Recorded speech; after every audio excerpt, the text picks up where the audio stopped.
Sa isang tahimik na baryo sa gilid ng kabundukan, may isang maliit na klinika na pagmamay-ari ni Dr. Emilio Reyes.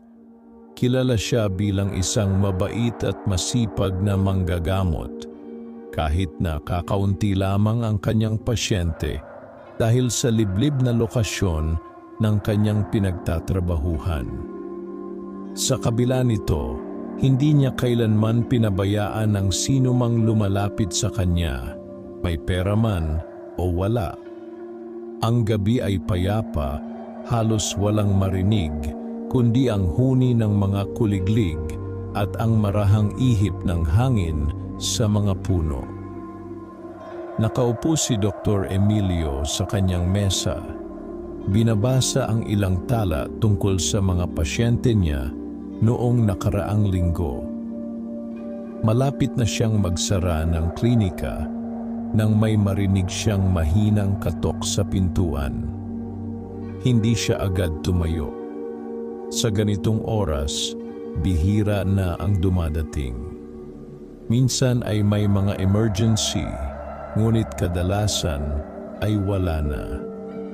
Muling kumatok, mas malinaw na ngayon, ngunit may kakaibang himig, tila mahina ngunit mapilit.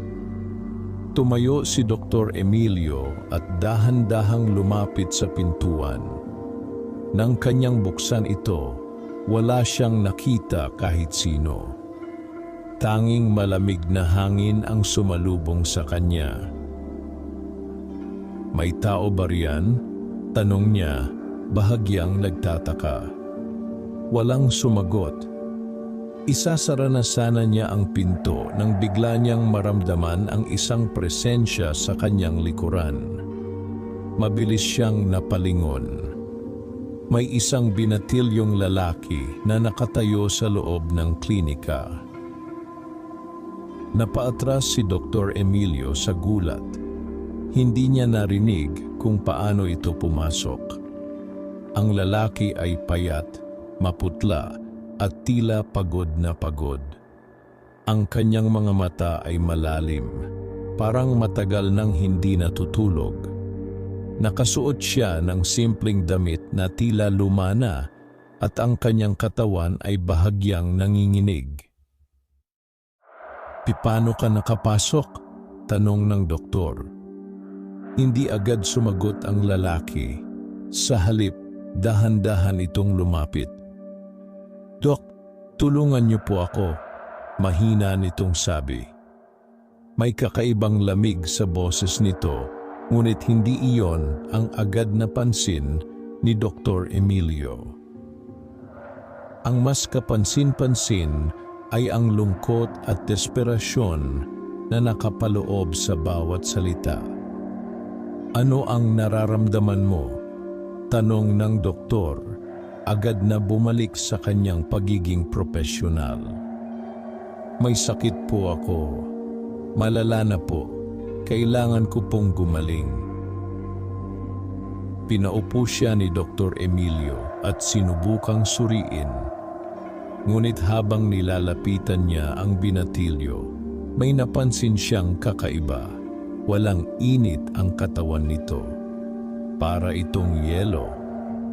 Napakunot ang noo ng doktor. "Gaano ka nakatagal may sakit?"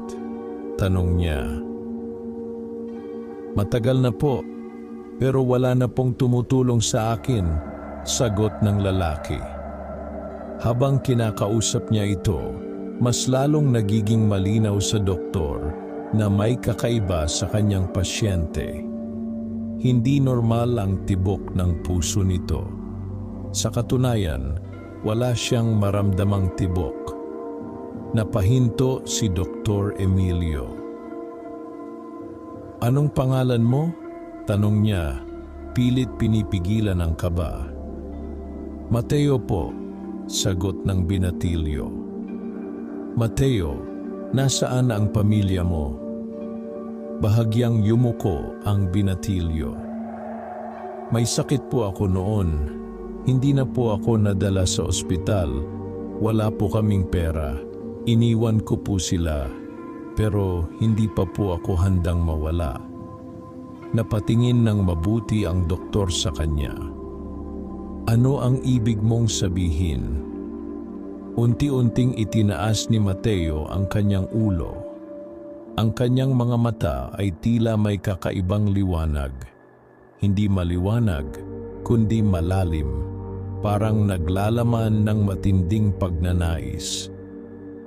Dok, wala na po ako. Napatigil si Dr. Emilio. Pero nandito ka, sagot niya, halos pabulong.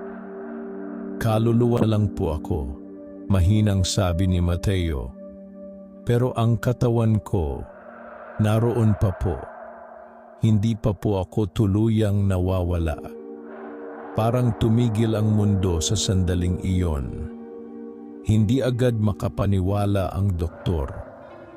Ilang beses na siyang nakarinig ng mga kwento tungkol sa mga kababalaghan, ngunit hindi niya kailanman inakalang haharap siya sa ganitong sitwasyon. Kung totoo ang sinasabi mo, sabi niya, pilit inaayos ang kanyang isip. Nasaan ang katawan mo? Sa bahay po namin, nakahiga pa rin. Mahina na po, pero humihinga pa. Napaupo si Dr. Emilio. Bakit ako? Tanong niya. Dahil kayo lang po ang kilala kong tumutulong kahit walang kapalit, sagot ni Mateo. Gusto ko pa pong mabuhay. Gusto ko pa pong makatulong sa mga magulang ko. Wala po kaming ibang aasahan.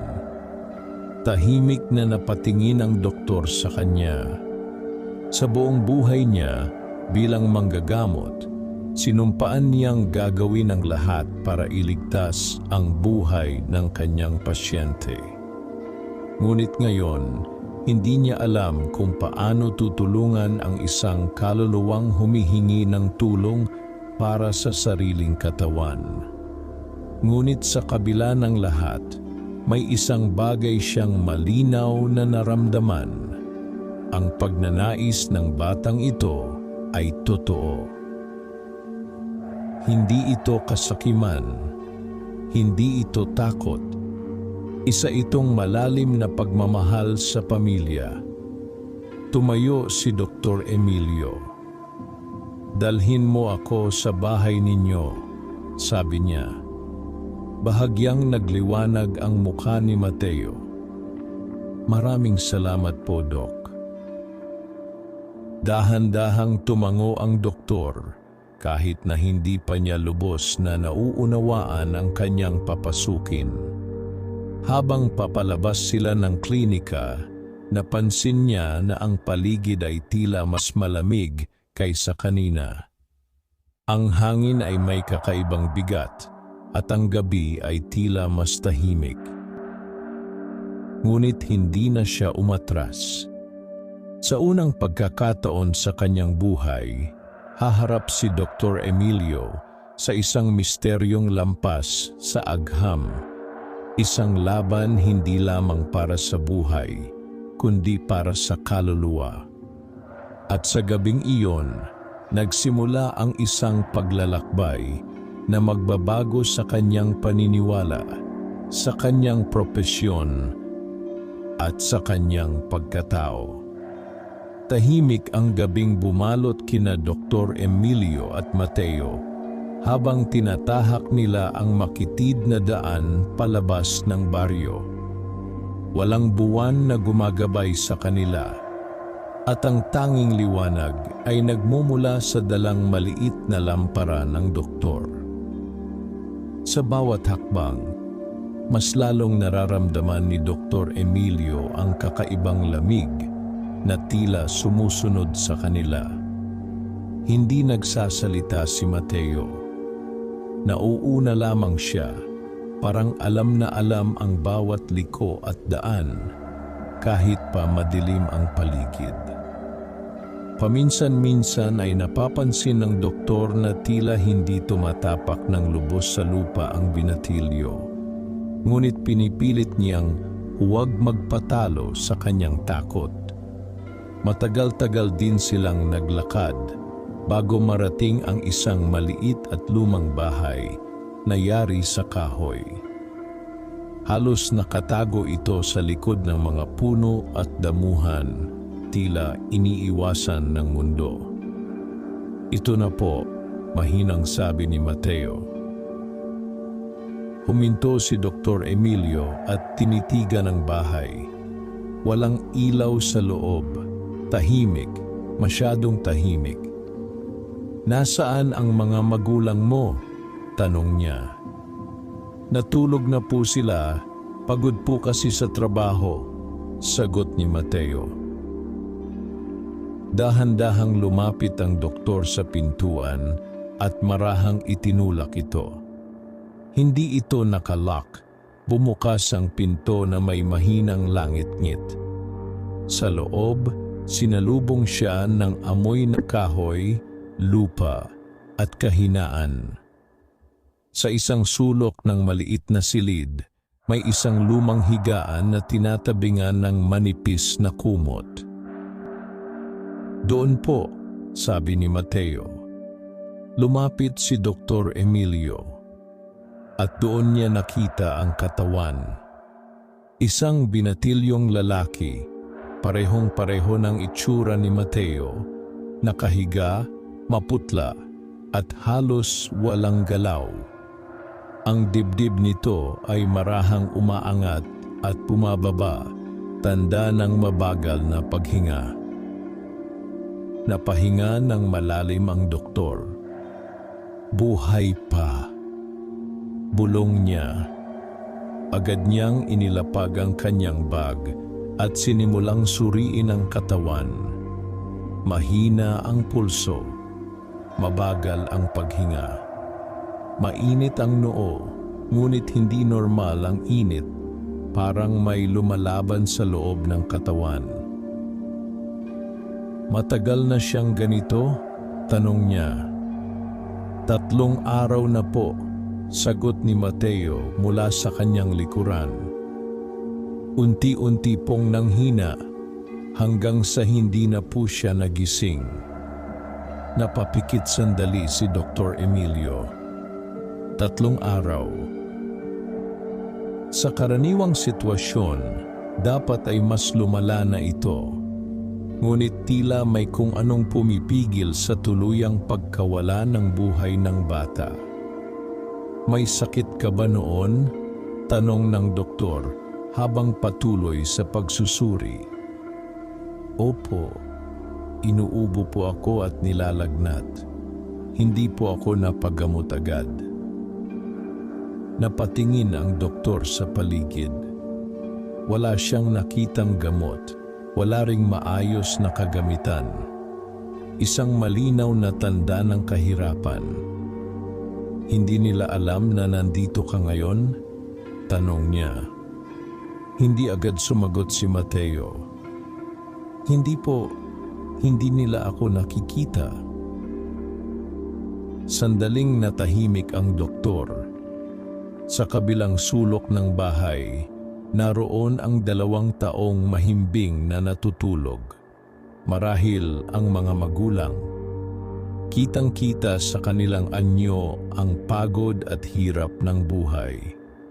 Ang kanilang mga damit ay luma at ang kanilang mukha ay may bakas ng matinding pag-aalala. Napayuko si Dr. Emilio. "Ginagawa nila ang lahat," mahina niyang sabi. "Opo," sagot ni Mateo. "Kaya gusto ko pa pong mabuhay. Gusto ko pa po silang tulungan." Bumalik ang doktor sa kanyang ginagawa. Kumuha siya ng ilang kagamitan at sinubukang patatagin ang kondisyon ng katawan. Nilinis ang noo, inayos ang posisyon ng bata, at nagbigay ng pansamantalang lunas sa lagnat gamit ang mga dala niya. Ngunit habang ginagawa niya iyon, may napansin siyang kakaiba. Ang katawan ay tila hindi ganap na tumutugon. para bang may kulang. Dahan-dahan siyang napatingin kay Mateo. Hindi sapat ang gamutan lang, sabi niya. Bakit po? Tanong ng binatilyo. Dahil ang katawan mo parang hinihintay ka, sagot ng doktor. Napakunot ang noo ni Mateo. Ano po ang ibig sabihin niyo? Huminga ng malalim si Dr. Emilio. Ang katawan at kaluluwa ay magkaugnay. Kung wala ang isa, hindi magiging buo ang paggaling. Kahit anong gawin ko rito, kung hindi ka makakabalik, hindi ito tuluyang gagaling. Natahimik si Mateo. Paano po ako babalik? Tanong niya. Iyon ang tanong na hindi agad masagot ng doktor. Sa buong karera niya, ang tanging pinag-aaralan niya ay ang pisikal na katawan, mga sugat, sakit, at lunas. Ngunit ngayon, kailangan niyang unawain ang isang bagay na lampas sa kanyang kaalaman. Hindi ko pa alam, sagot niya, tapat. Pero hindi tayo susuko. Bahagyang ngumiti si Mateo kahit nahalatang kinakabahan. Handa po akong gawin ang lahat. Napatingin si Dr. Emilio sa batang nakahiga. Sa bawat segundo, ramdam niyang nauubos ang oras. At sa kaibuturan ng kanyang isip, may isang ideyang unti-unting nabubuo. Isang bagay na matagal na niyang narinig, ngunit hindi kailanman pinaniwalaan. May mga lugar sa baryo na iniiwasan ng mga tao. Mga lugar na sinasabing may koneksyon sa mga espiritu. Dahan-dahan siyang tumayo. May kilala akong makakatulong sa atin, sabi niya. Sino po? Tanong ni Mateo. Isang matandang babae na nakatira sa dulo ng kagubatan, kilala ng ilan bilang manggagamot at ng iba naman bilang albularyo. Matagal na siyang hindi pinapansin ng mga tao dahil sa takot at pagdududa. Ngunit sa gabing ito, wala nang ibang pagpipilian. Pupunta tayo sa kanya, sagot ng doktor. Tahimik na tumango si Mateo. Habang naghahanda silang umalis, muling napatingin si Dr. Emilio sa katawan ng bata. Mahina pa ang paghinga nito. Ngunit buhay. At habang may buhay, may pag-asa. Lumabas sila ng bahay, dala ang pagnanais na iligtas ang isang buhay.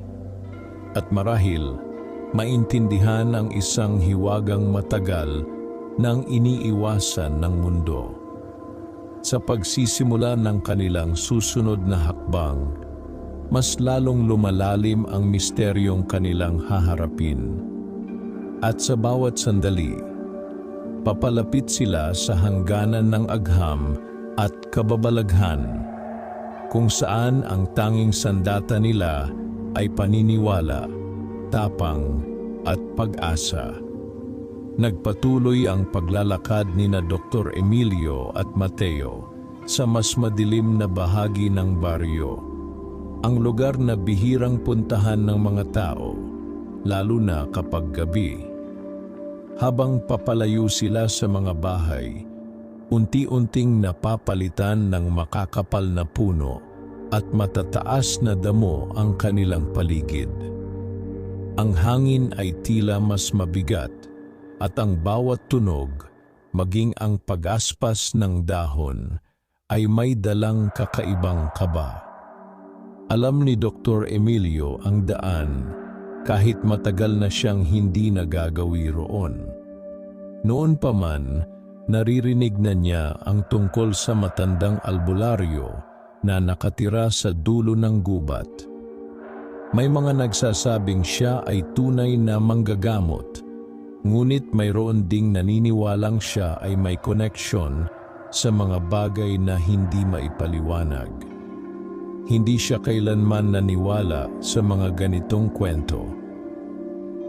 Hanggang ngayon. Dok, malayo pa po ba? Tanong ni Mateo na patuloy sa paglakad sa kanyang tabi.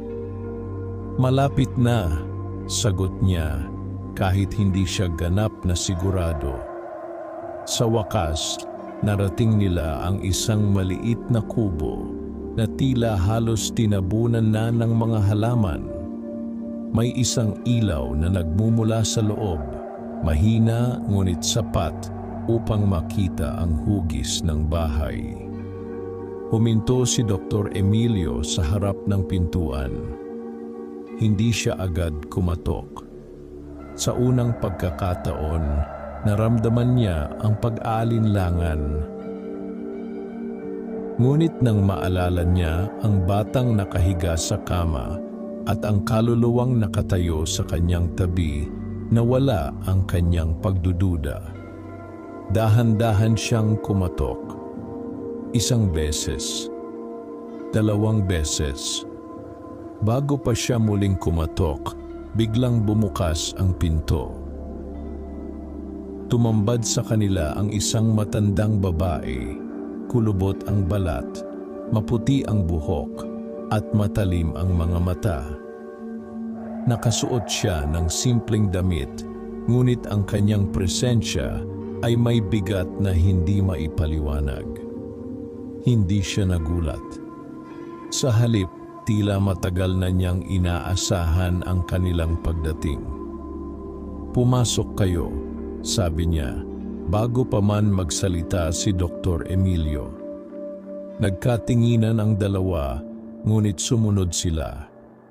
Sa loob ng kubo, puno ng mga halamang gamot, bote, at kung ano-anong kagamitan ang paligid.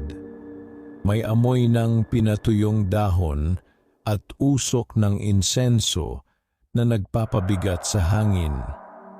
Umupo ang matanda sa isang upuan at tumingin diretso kay Mateo. "Hindi ka na dapat narito," sabi niya. Napayuko si Mateo. "Alam ko po, pero hindi pa po ako handa." Napatingin si Dr. Emilio sa matanda. "Alam niyo po?" tanong niya. "Matagal ko nang nararamdaman ang mga ganitong bagay," sagot ng matanda. Ngunit bihira ang tulad niya, isang kaluluwang hindi pa bumibitaw.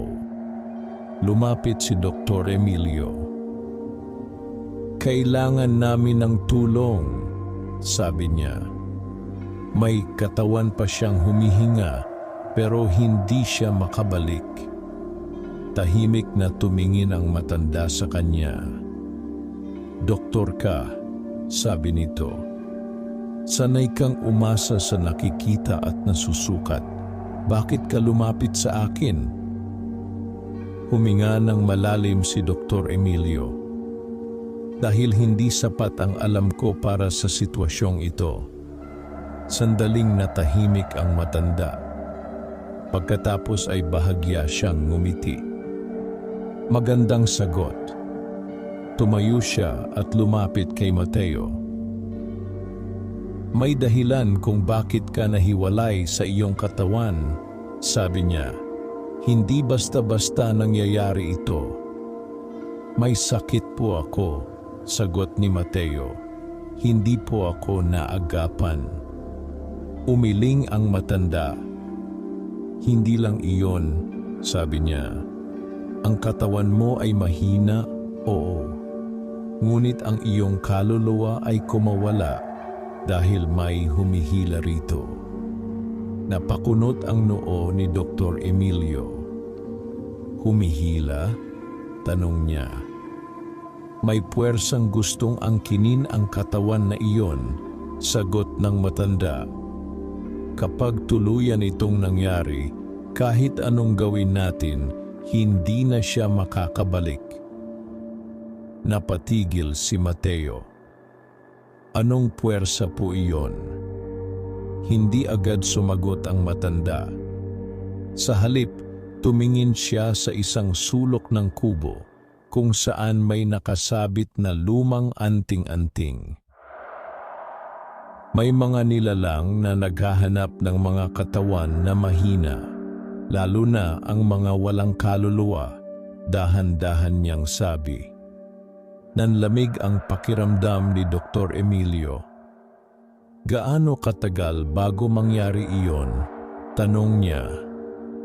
Malapit na, sagot ng matanda. Kung hindi siya makakabalik sa loob ng isang araw, maaaring tuluyan ng maagaw ang kanyang katawan. Napaatras si Mateo. Hindi po pwede. Bulong niya. Lumapit ang matanda at hinawakan ang kanyang balikat kahit pa siya ay isang kaluluwa. May paraan pa, sabi niya. Agad na patingin sa kanya si Dr. Emilio. Ano iyon? May ritual na kailangang gawin, sagot ng matanda. Ngunit hindi ito madali. Kailangan ng lakas ng loob. Hindi lang mula sa kanya, kundi pati sa iyo, Doktor. Gagawin ko ang lahat, sagot ni Dr. Emilio. Tumango ang matanda. Kailangan ninyong bumalik sa katawan niya bago sumikat ang araw, paliwanag niya. Sa loob ng oras na iyon, bubuksan natin ang daan pabalik. Ngunit mag-ingat kayo, hindi lang kayo ang maglalakbay. Ano po ang ibig niyo sabihin? Tanong ni Mateo. Sa pagitan ng buhay at kamatayan, maraming kaluluwa ang ligaw, sagot ng matanda, at hindi lahat ay mabuti. Natahimik ang dalawa. Kapag nagsimula ang ritual, dagdag ng matanda, kailangan mong hanapin ang iyong katawan, ngunit maaaring hadlangan ka ng iba. Huminga ng malalim si Mateo. Kaya ko po, sabi niya, kahit may halong kaba ang kanyang boses. Napatingin si Dr. Emilio sa kanya. Sa kabila ng kanyang murang edad, ramdam niya ang tapang ng batang ito. Simulan na natin, sabi ng doktor. Tumango ang matanda. Maghanda kayo, sabi niya. Dahil kapag nagsimula na ito, wala nang atrasan. Sa loob ng kubo, nagsimula ang paghahanda, pag-aayos ng mga halamang gamot, pagsisindi ng mga kandila, at paglalagay ng mga simbolo sa sahig. Habang pinagmamasdan ito ni Dr. Emilio, unti-unting nawawala ang kanyang dating paniniwala na ang lahat ay kayang ipaliwanag ng agham. May mga bagay pala na hindi kayang sukatin ng siyensya. At ngayong gabi, haharap siya sa isa sa mga iyon. Para sa isang batang hindi pa handang mawala. Para sa isang kaluluwang lumalaban para sa kanyang buhay. At para sa isang pag-asang hindi dapat mamatay. Nagsimula ang ritual sa gitna ng katahimikan ng kubo. Ang matandang albularyo ay maingat na naglatag ng mga bilog na simbolo sa sahig, gamit ang pinulbos na dahon at abo. Sa paligid nito, nagsindi siya ng 4 na kandila na inilagay sa bawat direksyon. Ang apoy ng mga ito ay hindi normal ang galaw. Tila sumasabay sa isang hangin na hindi nararamdaman. Pinaupo niya si Mateo sa gitna ng bilog. Isara mo ang iyong mga mata, utos ng matanda. Huwag kang matatakot sa anumang makita mo. Sumunod si Mateo kahit kapansin-pansin ang kaba sa kanyang mukha. Lumapit ang matanda kay Dr. Emilio. Ikaw ang magiging gabay niya, sabi niya. Hindi mo siya iiwan. Tumango ang doktor kahit hindi niya lubos na nauunawaan kung paano niya gagampanan ang papel na iyon. Anong mangyayari sa akin? Tanong niya. Hindi ka tuluyang mawawala sa mundong ito, sagot ng matanda. Ngunit ang iyong kamalayan ay sasama sa kanya sa pagitan ng buhay at kamatayan. Napahigpit ang hawak ni Dr. Emilio sa kanyang sarili. Handa na ako, sabi niya. Tumango ang matanda. Nagsimula siyang magbulong ng mga salitang hindi agad maintindihan. Habang tumatagal, ang hangin sa loob ng kubo ay unti-unting nagbago. Ang ilaw ng mga kandila ay lumakas at humina, parang may sariling buhay. Unti-unting nakaramdam si Dr. Emilio ng hilo. Ang paligid ay tila umiikot, hanggang sa biglang nagbago ang lahat. Nawala ang kubo, nawala ang liwanag. Nang muling magmulat si Dr. Emilio, nasa isang malawak at madilim na lugar siya. Walang hanggan ang tila sakop nito. Walang puno, walang bahay, walang kahit anong palatandaan ng buhay. Tanging si Mateo ang nasa kanyang harapan. Dok, mahinang tawag nito. Kasama mo ako, sagot niya. Tumingin si Mateo sa paligid. Saan po tayo? Huminga ng malalim ang doktor. Siguro, ito ang sinasabi nilang pagitan. Ang hangin doon ay kakaiba. Hindi malamig, hindi mainit.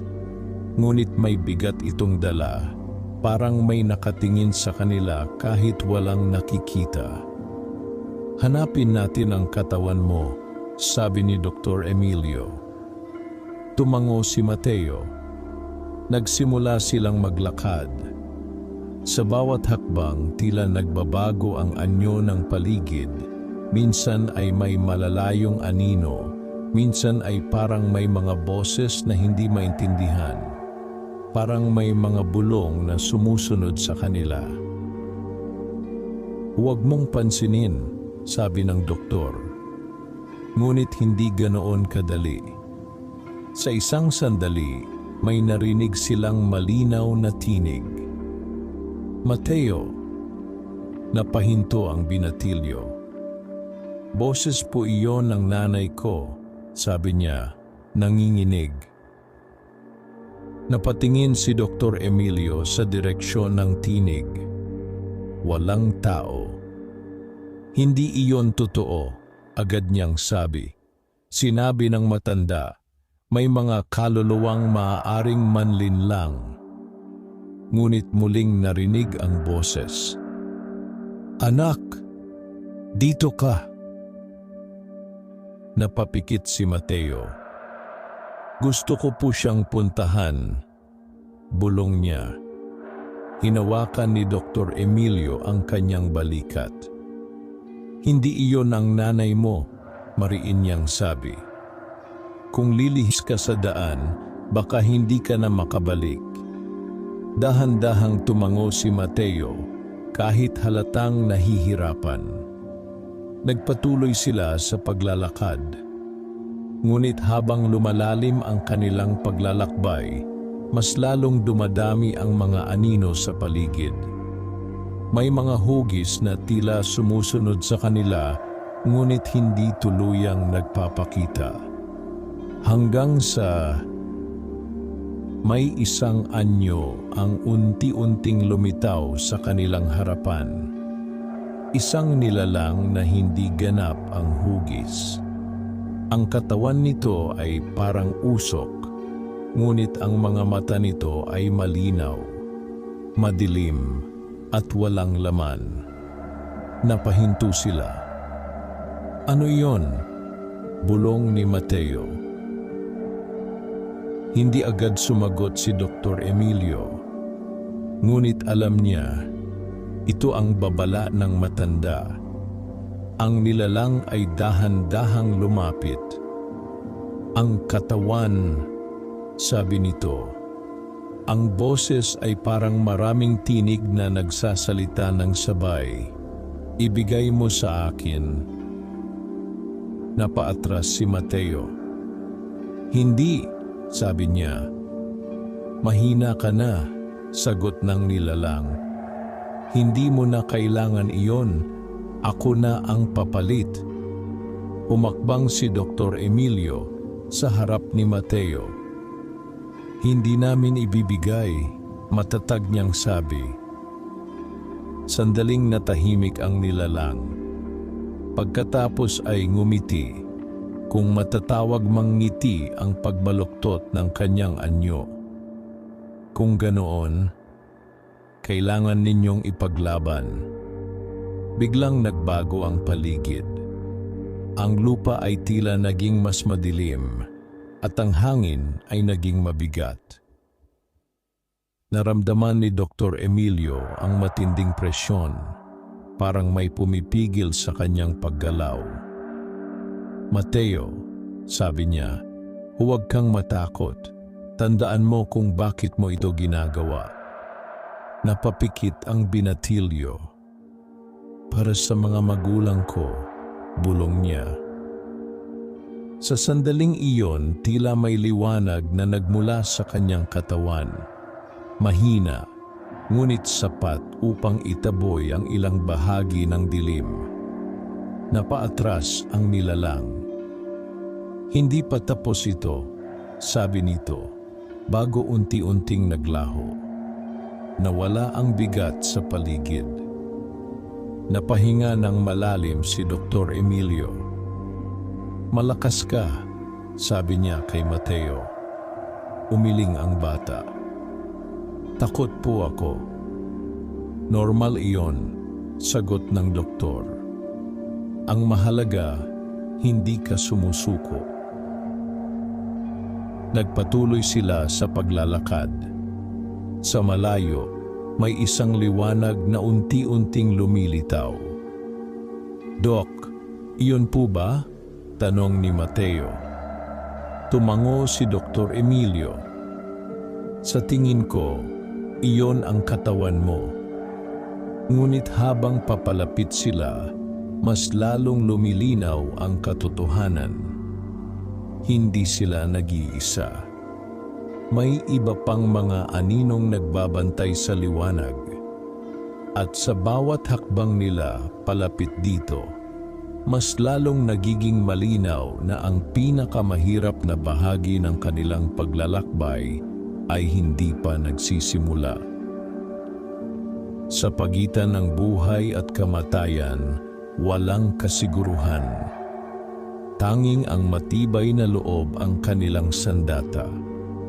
At habang papalapit sila sa liwanag, papalapit din sila sa pinakamapanganib na laban. Ang pagbawi ng isang buhay mula sa kamay ng dilim. Habang papalapit sina Dr. Emilio at Mateo sa liwanag, unti-unting lumilinaw ang paligid.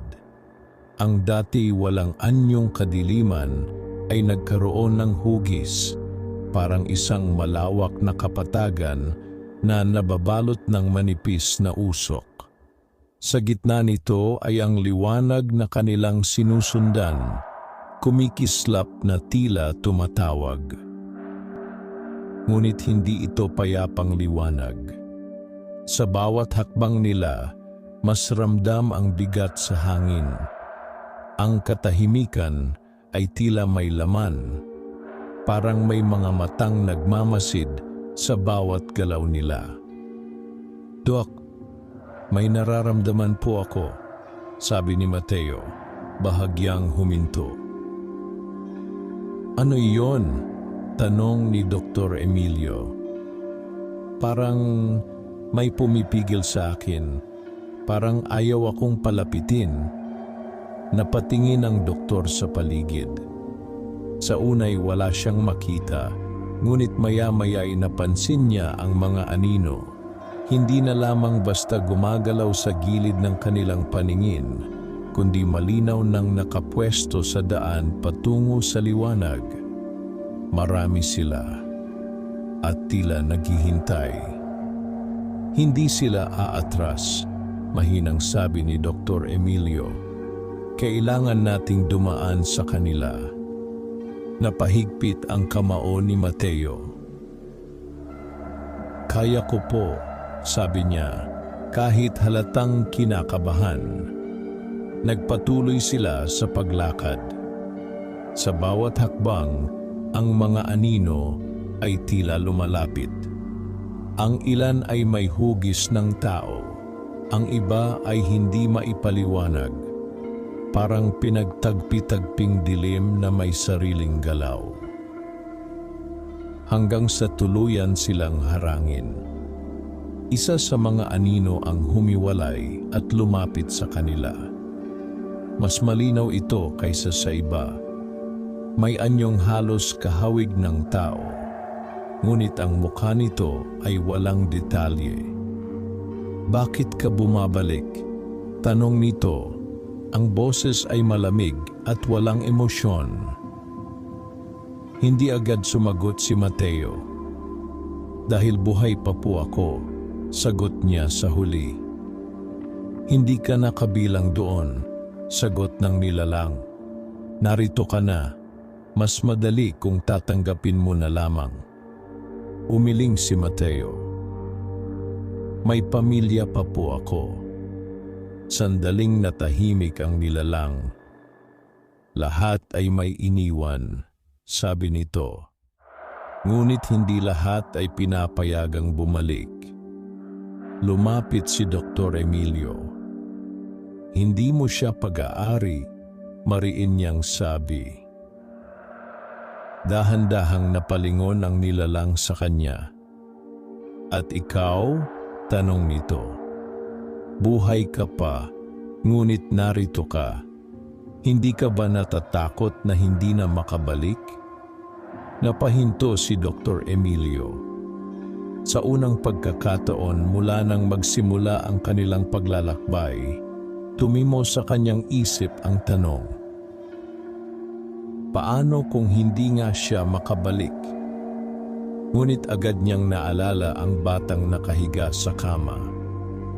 Ang mga magulang na walang kamalay-malay. Ang pangakong kanyang ginawa. Kung iyon ang kapalit para matulungan siya, tatanggapin ko, sagot niya. Bahagyang gumalaw ang anyo ng nilalang, tila nagulat. Hindi ka katulad ng iba, sabi nito. Hindi rin siya, sagot ng doktor, tinuturo si Mateo. Tahimik na tumingin ang nilalang kay Mateo. Kung ganoon, patunayan mo, sabi nito. Biglang nagbago ang paligid. Nawala ang kapatagan. Napunta si Mateo sa isang lugar na pamilyar. Ang kanilang bahay. Nakatayo siya sa loob at nakita niya ang kanyang mga magulang. Gising, umiiyak, at nakapaligid sa kanyang katawan. Anak, gumising ka na. Umiiyak na, sabi ng kanyang ina. Napahinto si Mateo. Nanay, bulong niya. Lumapit siya, ngunit hindi siya makita ng mga ito. Mateo, huwag, biglang sabi ni Dr. Emilio na tila naroon pa rin sa kanyang tabi. Pagsubok ito. Ngunit nahirapan si Mateo. Dok, totoo po sila. Maaring totoo ang itsura, sagot ng doktor. Pero hindi ito ang oras para manatili ka rito. Kailangan mong bumalik sa iyong katawan.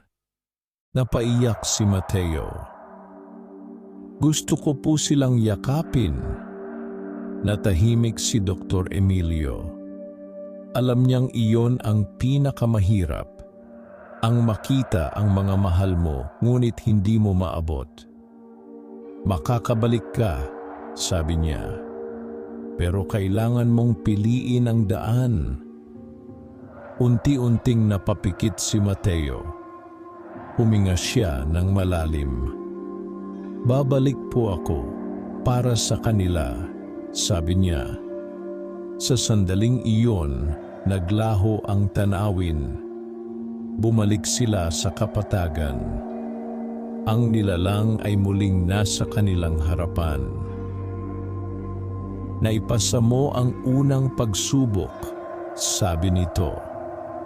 Ngunit hindi pa ito ang huli.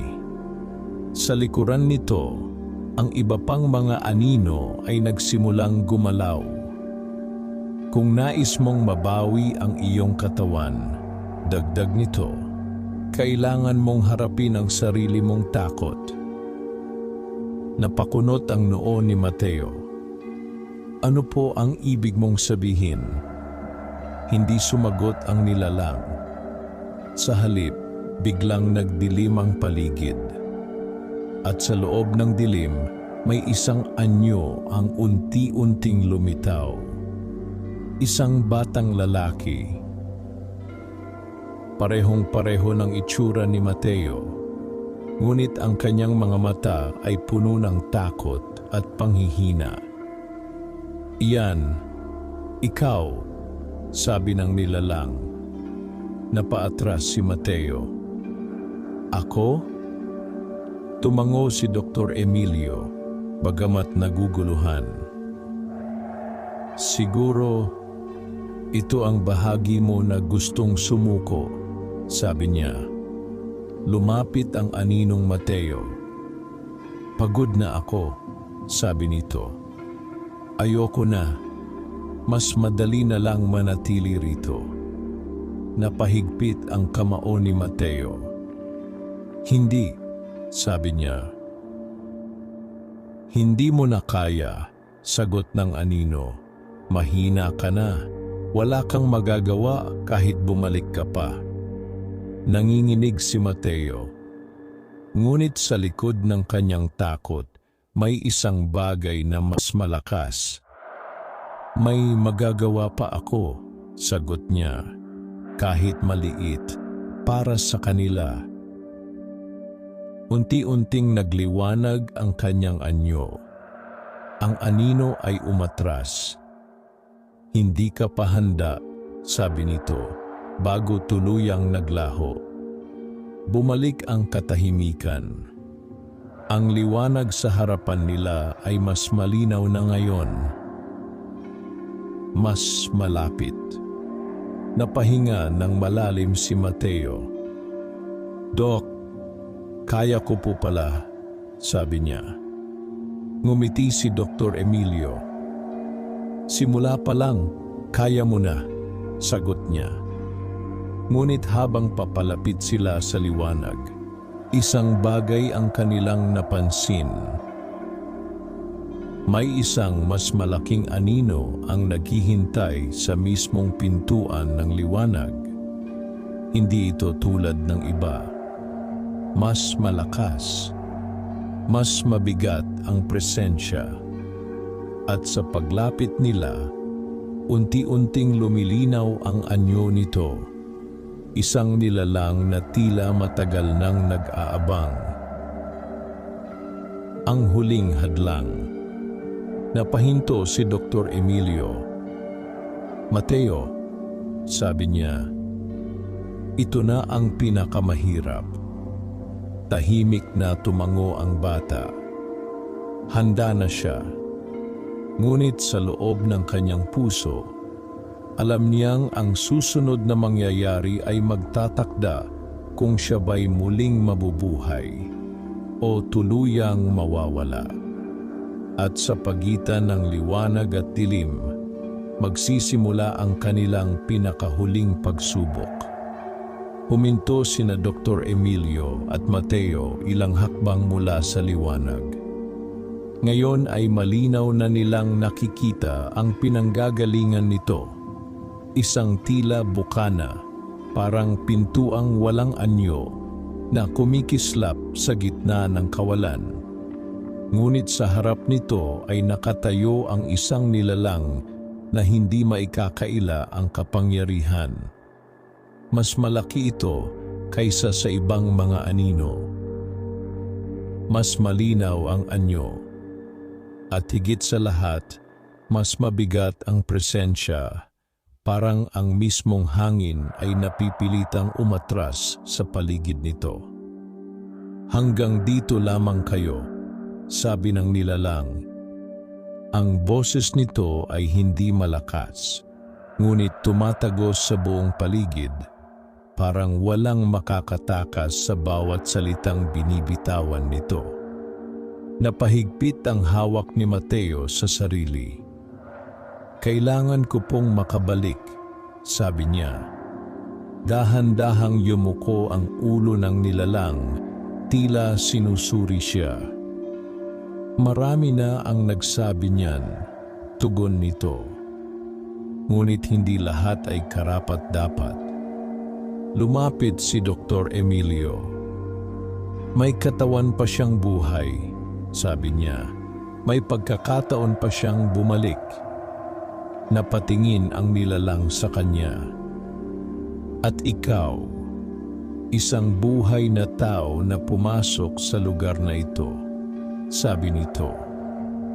Hindi mo ba alam ang iyong nilalabag? Alam ko, sagot ng doktor. Ngunit pinili kong gawin ito. Sandaling natahimik ang nilalang. Kung ganoon, sabi nito, handa ka bang magbayad ng kapalit? Napakunot ang noo ni Dr. Emilio. Anong kapalit? Hindi agad sumagot ang nilalang. Sa halip, itinuro nito ang liwanag sa likuran nito. Ang bawat pagbabalik ay may katumbas, paliwanag nito. Hindi maaaring basta-basta bumalik ang isang kaluluwa nang walang nawawala. Nanlamig ang pakiramdam ni Mateo. Ano po ang mawawala sa akin? Tanong niya.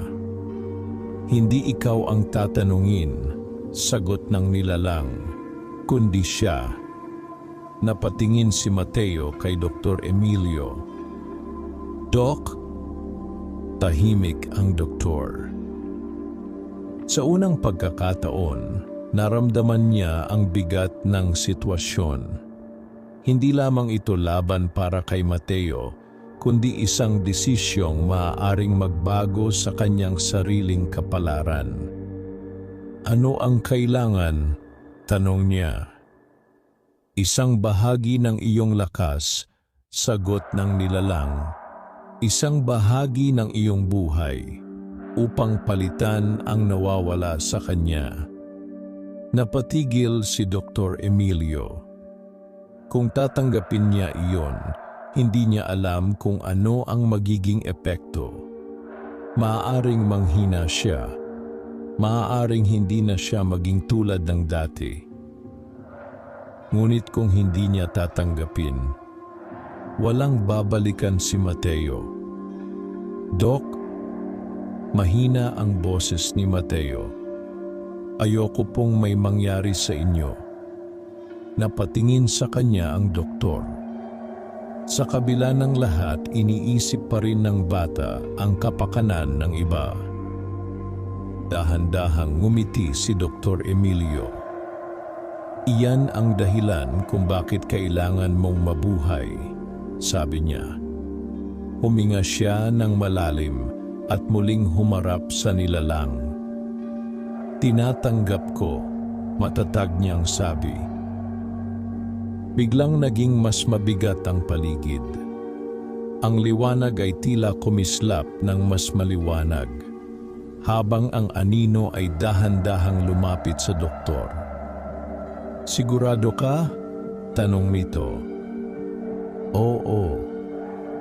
Kapag naibigay mo na ang bahagi ng iyong buhay," dagdag nito, "hindi mo na ito mababawi at maaaring magbago ang iyong landas." "Handa ako," sagot ng doktor. Tahimik na tumango ang nilalang. Unti-unti nitong inilapit ang kamay nito. Isang anyong parang usok, ngunit may bigat na parang bato sa dibdib ni Dr. Emilio. Sa sandaling dumikit ito, biglang naramdaman ng doktor ang isang matinding kirot. Parang may hinugot mula sa kanya. Napapikit siya sa sakit, ngunit hindi siya umatras. Sa kabilang banda, napansin ni Mateo ang pagbabago. Ang liwanag sa kanyang paligid ay unti-unting lumalakas. "Dok," tawag niya. Ngunit hindi sumagot si Dr. Emilio. Nang matapos ang sandali, dahan-dahang umatras ang nilalang. "Natanggap na ang kapalit," sabi nito. Napahinga ng mabigat ang doktor, tila ng hina, ngunit nananatiling nakatayo. "Ngayon," sabi ng nilalang, "malaya ka nang bumalik." Napatingin ito kay Mateo. "Ngunit tandaan mo, ang buhay na ibinalik sa iyo ay may utang." Tumango si Mateo. "Hinding-hindi ko po ito sasayangin." Dahan-dahang umatras ang nilalang, binigyang daan ang liwanag. "Pumasok ka," sabi nito. Tumingin si Mateo kay Dr. Emilio. "Salamat po," sabi niya. Ang kanyang mga mata ay puno ng pasasalamat. Ngumiti ang doktor, kahit halatang nanghihina. "Bumalik ka," sabi niya. Naghihintay sila. Tumango si Mateo. At sa susunod na sandali, tumakbo siya papasok sa liwanag. Sa pagpasok niya, ang kanyang anyo ay unti-unting naglaho, parang natutunaw sa liwanag. Tahimik na napatingin si Dr. Emilio. Natapos na. Ngunit bago pa siya tuluyang makapagpahinga, naramdaman niya ang bigat sa kanyang katawan. Mas mabigat kaysa dati. Mas mahina. "Panahon na rin para sa iyo," sabi ng nilalang. Napatingin siya rito. "Babalik pa ba ako?" tanong niya. Hindi agad sumagot ang nilalang. "Makakabalik ka," sabi nito sa huli. "Ngunit hindi ka na katulad ng dati." Dahan-dahang napapikit si Dr. Emilio. At sa isang iglap, nawala ang lahat. Nang muling magmulat si Mateo, siya ay nasa kanyang kama. Hingal na hingal. Pawisan. Ngunit buhay. Sa tabi niya, ang kanyang mga magulang ay nagulat at agad siyang niyakap, umiiyak sa tuwa. "Anak, gising ka na," sabi ng kanyang ina. Napangiti si Mateo kahit mahina. "Nanay." Ngunit sa kabilang banda, sa loob ng kubo, si Dr. Emilio ay dahan-dahang bumagsak sa sahig. Ang matandang albularyo ay agad lumapit sa kanya. "Matindi ang ibinigay mo," sabi niya. Mahinang napangiti ang doktor. "Buhay siya," bulong niya. Tumango ang matanda. "Oo, ngunit ikaw, magsisimula pa lamang ang kapalit." Unti-unting pumikit si Dr. Emilio. habang ang gabi ay muling bumalot sa kubo. At sa katahimikan ng sandaling iyon, nagsimula ang bagong yugto ng kanilang kwento. Isang pagbabalik na may kapalit at isang buhay na kailangang tuparin ang pangakong hindi na maaaring baliwalain. Unti-unting bumalik ang kamalayan ni Dr. Emilio sa loob ng kubo. Ang unang bagay na kanyang naramdaman ay ang bigat ng kanyang katawan. Parang may nakapatong na hindi nakikita, ngunit sapat upang pigilan ang kanyang paggalaw. Ang bawat paghinga ay tila mas mahirap kaysa dati. Dahan-dahan niyang iminulat ang kanyang mga mata. Ang matandang albularyo ay nakaupo sa tabi niya, tahimik na nagmamasid. "Gising ka na," sabi nito. Sinubukan ni Dr. Emilio na umupo, ngunit agad siyang napahinto sa matinding panghihina. "Anong nangyari sa akin?" mahina niyang tanong. "Tinupad mo ang iyong pinili," sagot ng matanda. "Ibinigay mo ang bahagi ng iyong lakas upang maibalik ang bata." Napapikit sandali ang doktor. Inaalala ang nangyari. Ang liwanag, ang nilalang, ang kirot sa kanyang dibdib. "Buhay ba siya?" tanong niya. Tumango ang matanda. "Oo, nagising na ang kanyang katawan. Bumalik na ang kanyang kaluluwa." Bahagyang napangiti si Dr. Emilio. Iyon ang pinakamahalaga. Ngunit hindi nawala ang bigat sa kanyang katawan. Sa halip, tila mas lalo pa itong tumitindi. "Bakit parang may kulang sa akin?" tanong niya. Tahimik na tumingin ang matanda sa kanya. "Dahil may nawala nga," sagot nito. "Hindi mo lamang ibinigay ang lakas ng iyong katawan. May bahagi ng iyong sigla, ang mismong lakas na nagpapanatili sa iyo, ang nawala." Napakunot ang noo ng doktor. "Ibig mong sabihin, mas mabilis kang mapapagod, mas madali kang manghihina, at maaaring hindi ka na bumalik sa dati mong lakas," paliwanag ng matanda. Natahimik si Dr. Emilio. Hindi niya iyon lubos na inaasahan. Akala niya ay pansamantalang epekto lamang. Ngunit ngayon, malinaw na ang kanyang ginawa ay may pangmatagalang kapalit. "Pagsisisihan mo ba?" tanong ng matanda. Matagal na hindi sumagot ang doktor. Sa kanyang isip, sumagi ang lahat, ang kanyang trabaho, ang mga pasyenteng umaasa sa kanya, ang kanyang pang-araw-araw na buhay. Ngunit sa huli, isang imahe ang nanatili. Ang batang muling nagising. "Hindi," sagot niya. Bahagyang ngumiti ang matanda. "Kung ganoon, tanggapin mo ang iyong bagong landas," sabi nito. Dahan-dahang tumayo si Dr. Emilio. Kahit nahihirapan, inabot ng matanda ang kanyang kamay upang tulungan siya. "Makakabalik ka na sa iyong klinika," sabi ng matanda. "Ngunit tandaan mo, hindi ka na basta-basta manggagamot lamang." Napatingin ang doktor sa kanya.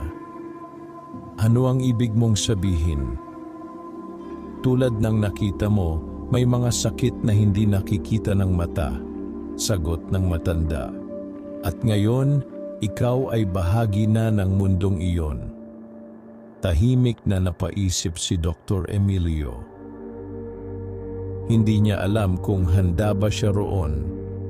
Ngunit alam niyang wala na siyang babalikan sa dati.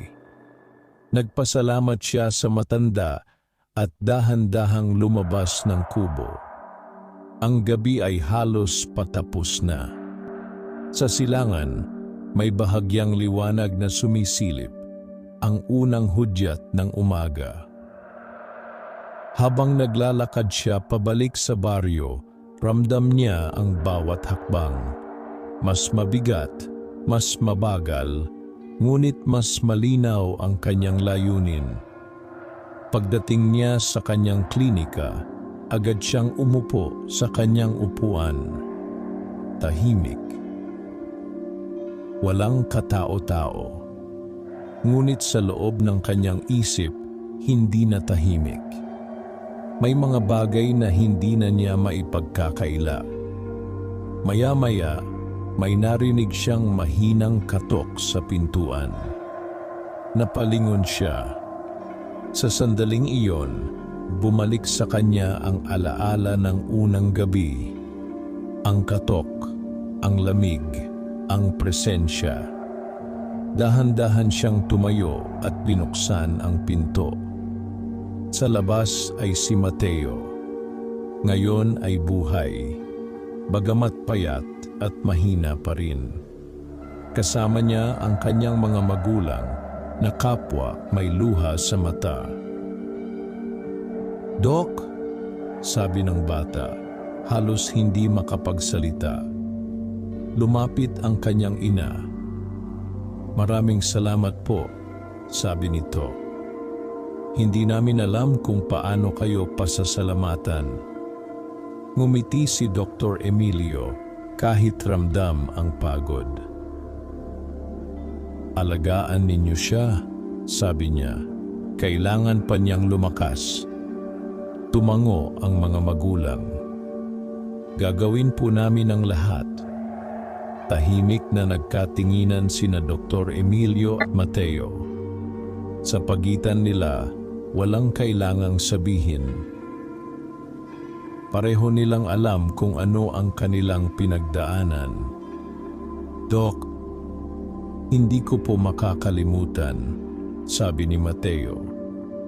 "Hindi mo kailangang alalahanin ang lahat," sagot ng doktor.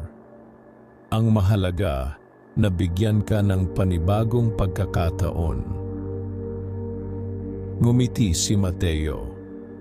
Pagkaalis ng mag-anak, muling natahimik ang klinika. Ngunit hindi nagtagal, naramdaman ni Dr. Emilio ang isang pamilyar na lamig. Napalingon siya sa isang sulok ng silid. Walang tao. Ngunit may presensya. Mahina, ngunit malinaw. Parang may nakamasid. Napahigpit ang kanyang hawak sa mesa. Naalala niya ang sinabi ng matanda. Hindi na siya basta manggagamot lamang. Huminga ng malalim si Dr. Emilio. Sa kabila ng kanyang panghihina, may bagong katotohanang kanyang haharapin. At sa unang pagkakataon, naunawaan niya. Ang kanyang laban ay hindi pa tapos. Sa pagbabalik ng isang buhay, may mga pintuang nabuksan. At sa likod ng mga pintuang iyon, may mga panibagong hihingi ng tulong. At marahil, hindi lahat ay magiging kasing payapa ng nangyari kay Mateo. Lumipas ang ilang araw matapos ang pagbabalik ni Mateo. Ngunit hindi na muling naging katulad ng dati ang buhay ni Dr. Emilio. Sa bawat umaga, bumabangon siya na may bahagyang kirot sa katawan, isang paalala ng kanyang isinakripisyo. Ang simpleng gawain ay tila mas mabigat na ngayon at ang kanyang lakas ay madaling nauubos. Ngunit hindi iyon ang pinakamalaking pagbabago. Ang mas mahirap tanggapin ay ang mga bagay na nagsimula niyang makita. Sa una, mga anino lamang ito sa gilid ng kanyang paningin. Mga hugis na hindi niya matiyak kung totoo o bunga lamang ng pagod. Ngunit habang tumatagal, nagiging mas malinaw ang mga ito, mga presensyang tahimik na nagmamasid, tila naghihintay. Isang gabi, habang siya ay nag-aayos ng mga gamot sa loob ng kanyang klinika, muli niyang naramdaman ang lamig na dati niyang naranasan. Dahan-dahan siyang napalingon. Sa sulok ng silid, may isang anyong nakatayo. Hindi ito ganap na malinaw, parang usok na may hugis ng tao. Hindi ito gumagalaw, ngunit ramdam niya ang presensya nito. Napahigpit ang hawak ni Dr. Emilio sa bote na kanyang hawak. "May kailangan ka ba?" tanong niya, pilit pinatatatag ang boses. Sandaling nanatiling tahimik ang anyo. Pagkatapos, unti-unti itong lumapit. "Masakit," sabi nito. Ang tinig ay mahina at tila nanggagaling sa malayo. Napapikit sandali ang doktor. Hindi ito ilusyon. Totoo ang kanyang nararanasan. "Ano ang masakit?" tanong niya. "Ang katawan ko," sagot ng anyo. "Hindi ako makaalis." Napatingin si Dr. Emilio sa direksyon ng boses. Sa isang iglap, nagbago ang kanyang paningin, parang may ipinakitang alaala. Isang lalaki ang nakahiga sa isang lumang bahay, katulad ng nakita niya kay Mateo noon. Mahina ang paghinga, halos walang galaw. Biglang bumalik sa normal ang kanyang paningin. Napahinga ng malalim ang doktor. Isa na naman itong tulad ni Mateo. Ngunit hindi siya sigurado kung pareho ang kanilang kapalaran. "Nasaan ka?" tanong niya. Ang anyo ay hindi sumagot ng direkta. Sa halip, unti-unti itong naglaho. Ngunit bago tuluyang mawala, tila may iniwan itong pakiramdam, isang direksyon na tumatak sa isip ng doktor. Napaupo si Dr. Emilio. Hindi niya maitatanggi ang katotohanan. May kakayahan na siyang makita at maramdaman ang mga kaluluwang nangangailangan ng tulong. Ngunit hindi siya sigurado kung kaya niya pa. Ang kanyang katawan ay hindi pa ganap na nakababawi, at ang huling karanasan niya ay halos nagbuwis sa kanya ng lakas. Ngunit sa kabilang banda, paano niya matitiis na huwag tumulong? Kinabukasan, habang siya ay nagpapahinga sa loob ng klinika, may narinig siyang pamilyar na boses. "Dok!" Napatingin siya sa pintuan. Si Mateo iyon. Mas maayos na ang kanyang itsura ngayon. May kulay na ang kanyang mukha at mas matatag ang kanyang tindig. "Napadaan lang po ako," sabi ng bata. "Gusto ko lang pong kumustahin kayo." Ngumiti si Dr. Emilio. "Ayos lang ako," sagot niya, kahit alam niyang hindi iyon ganap na totoo. Umupo si Mateo sa tabi niya. "Parang pagod pa rin po kayo," sabi nito. Hindi agad sumagot ang doktor. "May mga bagay na hindi agad nawawala," sagot niya. Sandaling natahimik si Mateo. Pagkatapos ay tumingin ito sa paligid. "Dok, napapansin niyo rin po ba?" tanong niya. Napakunot ang noo ng doktor. "Ano?" "May mga anino po," Minsan sa gabi, parang may nakatingin sa akin, sabi ni Mateo. Natahimik si Dr. Emilio. Hindi pala siya nag-iisa. Hindi ka dapat matakot, sabi niya. Pero huwag mo rin silang basta lalapitan. Tumango si Mateo. Dok, dahil po ba sa nangyari sa atin? Tanong niya. Siguro, sagot ng doktor. May mga pintuan na nabuksan. Napayuko si Mateo. Kung ganoon, marami pa po bang tulad ko? Huminga ng malalim si Dr. Emilio. Oo, sagot niya. At hindi lahat ay kasing swerte mo. Natahimik ang bata. Sa sandaling iyon, pareho nilang naunawaan ang bigat ng katotohanan. May mga kaluluwang naghihintay. May mga buhay na nasa pagitan. At hindi lahat ay may makakatulong. Tumayo si Dr. Emilio kahit mabigat ang kanyang katawan. May pupuntahan ako, sabi niya. Saan po? Tanong ni Mateo. Sa isip ng doktor, malinaw pa rin ang pakiramdam na iniwan ng kaluluwang nakita niya kagabi. Isang direksyon, isang tawag. Sa isa pang nangangailangan ng tulong, sagot niya. Tumingin si Mateo sa kanya. Pwede po ba akong sumama? Sandaling nag-isip si Dr. Emilio. Alam niyang mapanganib ito. Ngunit alam din niyang hindi na ordinaryong bata si Mateo. Kung sasama ka, sabi niya, kailangan mong maging matatag. Tumango si Mateo. Handa na po ako.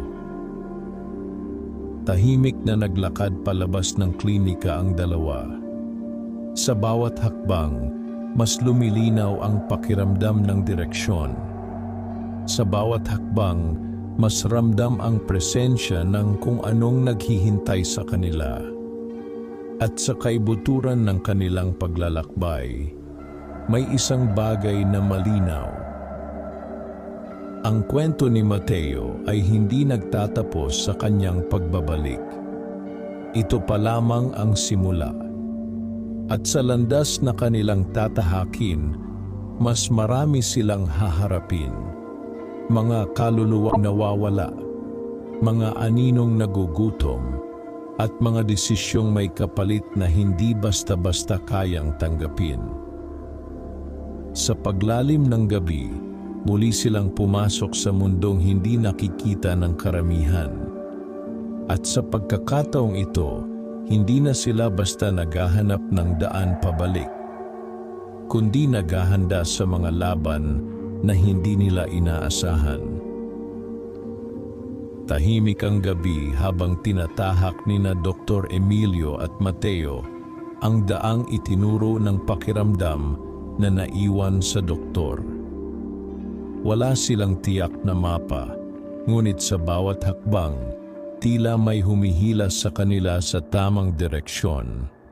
Isang malamig at mabigat na presensyang hindi maaaring ipagkamali. Mas makapal ang dilim sa bahaging iyon ng baryo. Mas tahimik. Parang walang buhay. Dok, kakaiba po dito, bulong ni Mateo. Tumango si Dr. Emilio. Ramdam ko rin. Sa wakas, narating nila ang isang lumang bahay na halos gumuho na sa kalumaan. Nakasara ang mga bintana at ang pintuan ay bahagyang nakabukas, tila matagal nang hindi nagagamit. Ngunit may mali. Sa kabila ng katahimikan ng paligid, may isang bagay sa loob na gumagalaw. Dito, sabi ng doktor. Dahan-dahan silang lumapit. Sa pagpasok nila, sinalubong sila ng malamig na hangin. Hindi natural, hindi tulad ng karaniwang lamig ng gabi. Ang hangin ay may halong mabigat na pakiramdam, parang may presensyang ayaw silang tanggapin. Sa gitna ng silid, may isang lalaking nakahiga. Mahina ang paghinga. Halos walang galaw. Parehong-pareho ng sitwasyon ni Mateo noon. Ngunit may isang malaking kaibahan. "Doc," mahina ang boses ni Mateo. "Alam ko," sagot ng doktor. "Ang katawan ay buhay.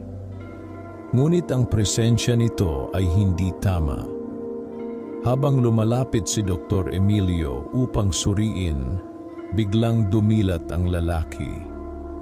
Ngunit ang mga mata nito,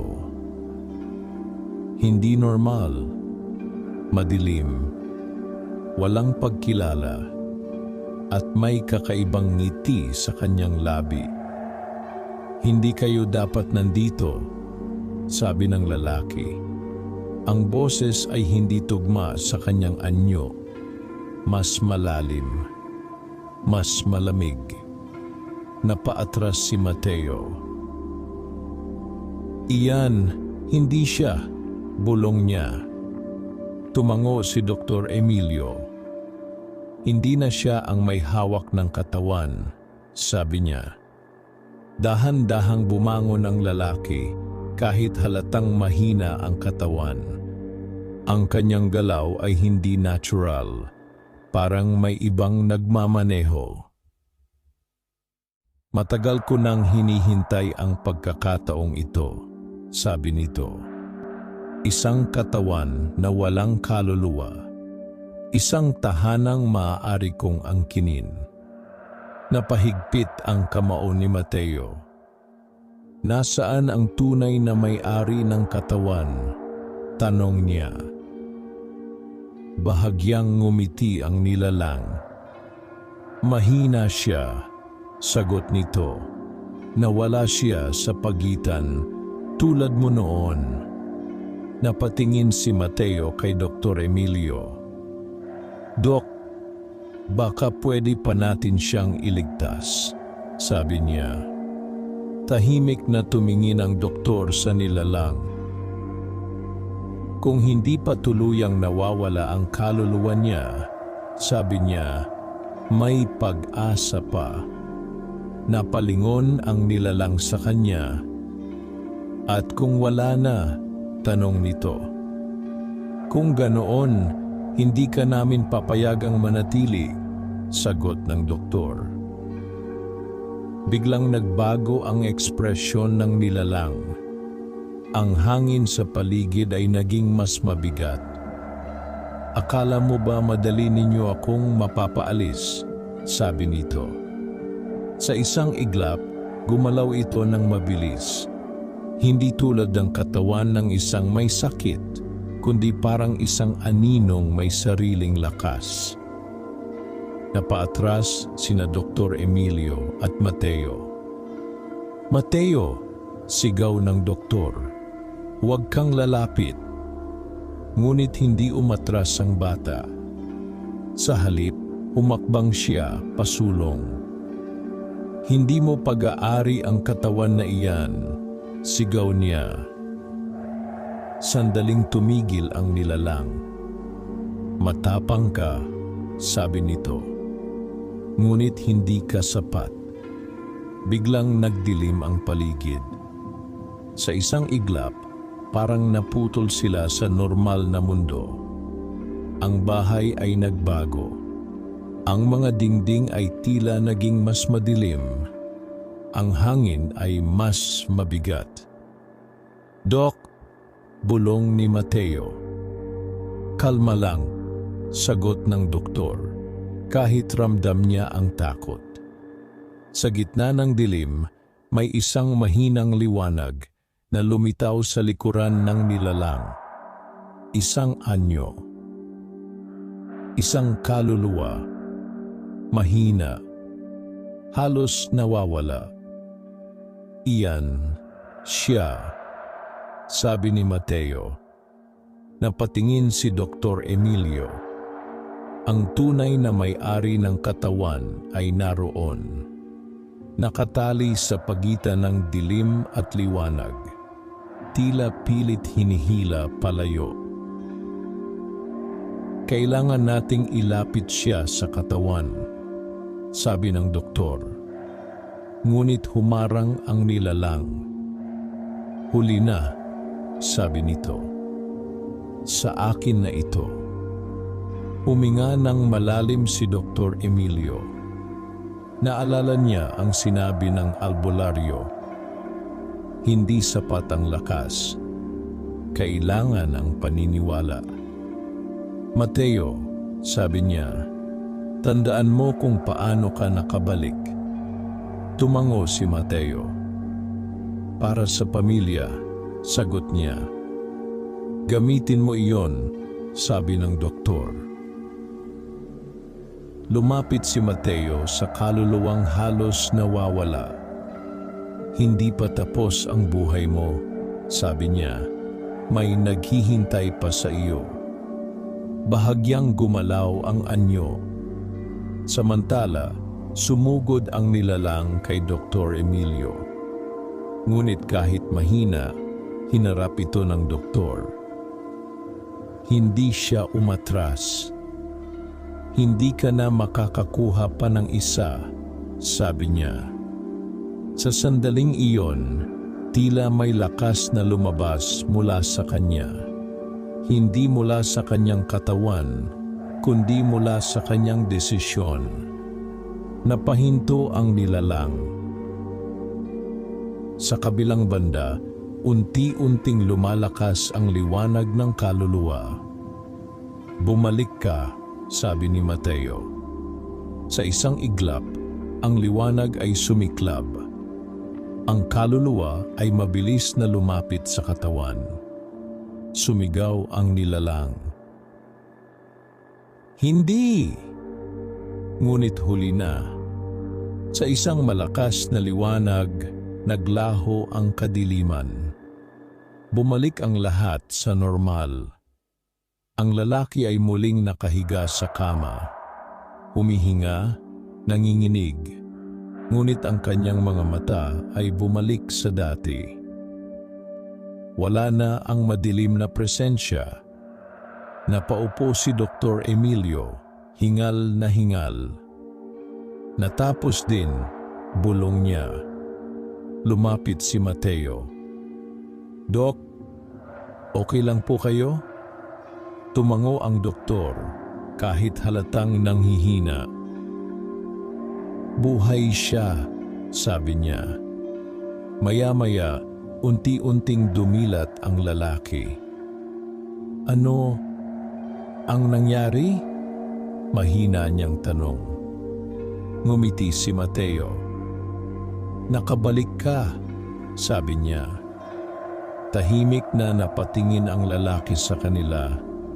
Hindi pa lubos na nauunawaan ng lahat. Ngunit isang bagay ang malinaw. Nailigtas siya. Habang papalabas sina Dr. Emilio at Mateo ng bahay, muling bumalik ang katahimikan ng gabi.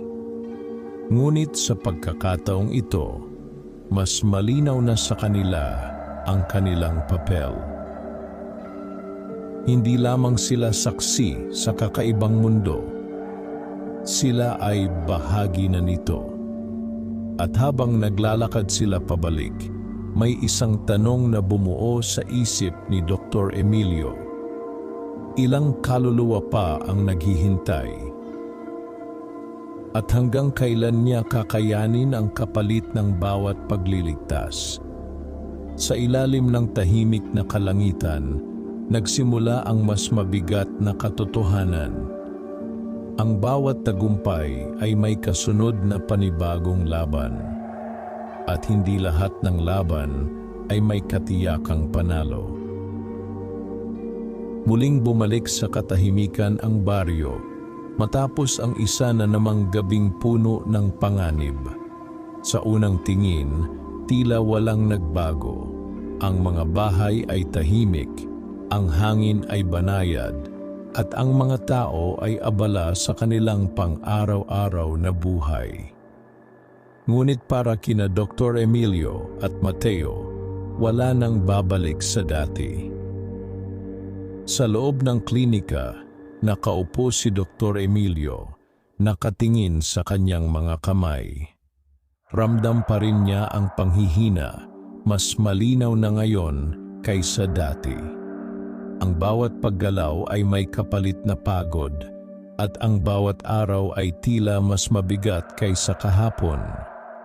Ngunit sa kabila nito, may bagong katahimikan sa kanyang loob. Hindi ito ang katahimikan ng kawalan, kundi ng pagtanggap. May marahang katok sa pintuan. Hindi siya nagulat. "Pasok," sabi niya. Dahan-dahang bumukas ang pinto. Si Mateo iyon. Ngunit ngayon, iba na ang kanyang tindig. Hindi na ang batang takot at nalilito, kundi isang kabataang may layunin. "Doc," bati niya. Ngumiti si Dr. Emilio. "Kamusta ka na?"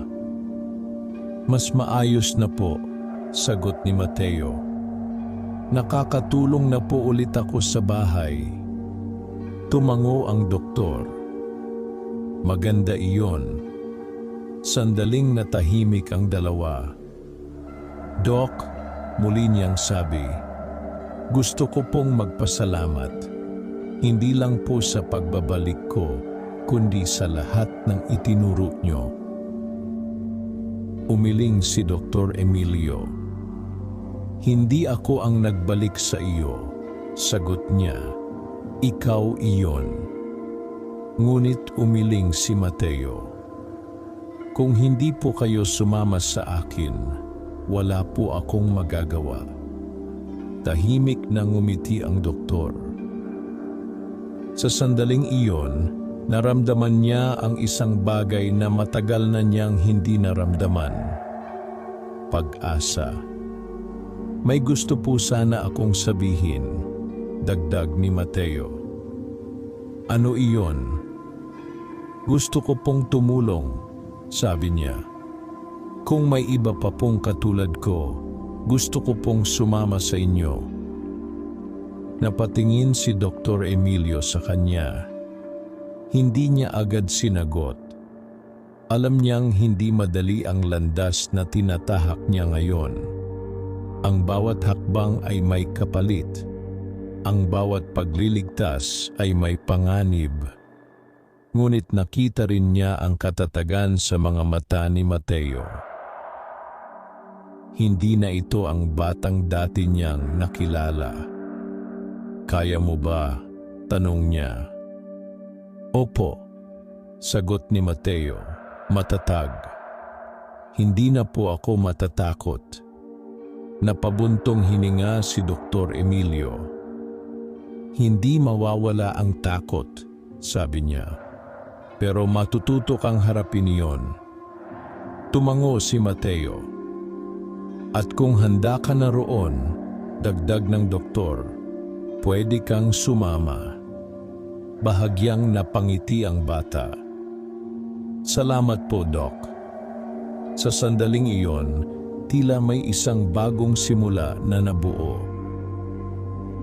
Hindi na lamang ito kwento ng isang batang naligtas, kundi ng dalawang taong magkasamang haharap sa mundong hindi nakikita ng iba.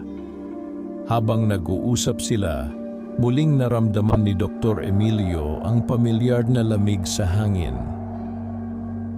Ngunit sa pagkakataong ito, hindi na siya nag-alinlangan. Dahan-dahan siyang tumayo. "May parating," sabi niya. Napatingin si Mateo sa pintuan. Ilang sandali pa, may marahang katok na muli nilang narinig. Pareho silang napangiti, hindi dahil madali ang haharapin, kundi dahil handa na sila. Binuksan ni Dr. Emilio ang pinto. Sa labas, may isang babaeng nakatayo, maputla, nanginginig, at puno ng takot ang mga mata. "Dok, tulungan niyo po ako," sabi nito. Sandaling nagkatinginan sina Dr. Emilio at Mateo. Walang salita. Ngunit pareho nilang naunawaan. Ito na ang kanilang bagong tungkulin. Hindi na lamang gamutin ang katawan, kundi iligtas ang mga kaluluwang naliligaw sa pagitan. "Pumasok ka," sabi ni Dr. Emilio. At sa pagpasok ng babae, muling nagsimula ang isang panibagong kwento. Isang kwentong hindi na tungkol sa takot lamang, kundi tungkol sa pag-asa, sakripisyo, at pagpili na tumulong kahit may kapalit. Sa ilalim ng tahimik na kalangitan ng baryo, may dalawang taong handang humarap sa dilim. Hindi bilang mga bayani, kundi bilang mga taong piniling huwag tumalikod. At sa bawat katok sa gabi, may buhay na naghihintay. At sa bawat pagtugon, may pag-asang muling sisikat ang liwanag. Wakas,